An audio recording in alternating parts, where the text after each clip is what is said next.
Federation of Animal Welfare Agency has been around for decades. It was started by some leaders in the state that recognized that if we worked together and had some unified messages and that there were some common goals, that if we were collaborating in a more organized way, that we could move that evolution more quickly. And so, I think from the very beginnings, it is a tribute to some of the organizations that recognize that again, that we can have differences in how we do the work, but the work is, we're all committed to the same outcome and goal. How I got involved was through my work here at the Humane Society of Boulder Valley.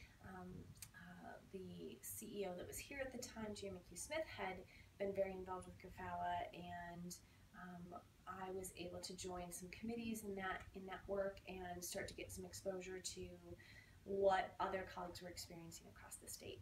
And so joined on a committee and then joined the board, and have been with the organization now, I think since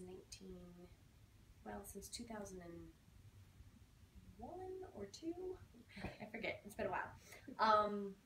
And I think, some of the big evolutions that have happened have been, we've definitely gotten more organized in terms of our advocacy work and working with the legislators and having a presence and a voice at the Capitol. And so, again, it's individual leaders that help to build those relationships with our legislators over the years, and really being a resource for the legislative body, so that if they're considering a piece of animal legislation, that we have the opportunity to give input and talk about what the positive or the impact negatively could be on animal shelters and then the animals and people that we're caring for. So I think that's it was part of the reason that the organization was founded, but I think it's continued to be a major focus of our work.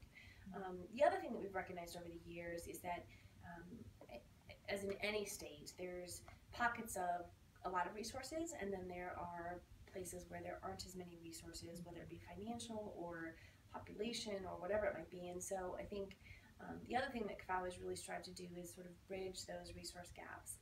And we started a conference a number of years ago and partnered with the Colorado Association of Animal Control Officers to do that as a joint project.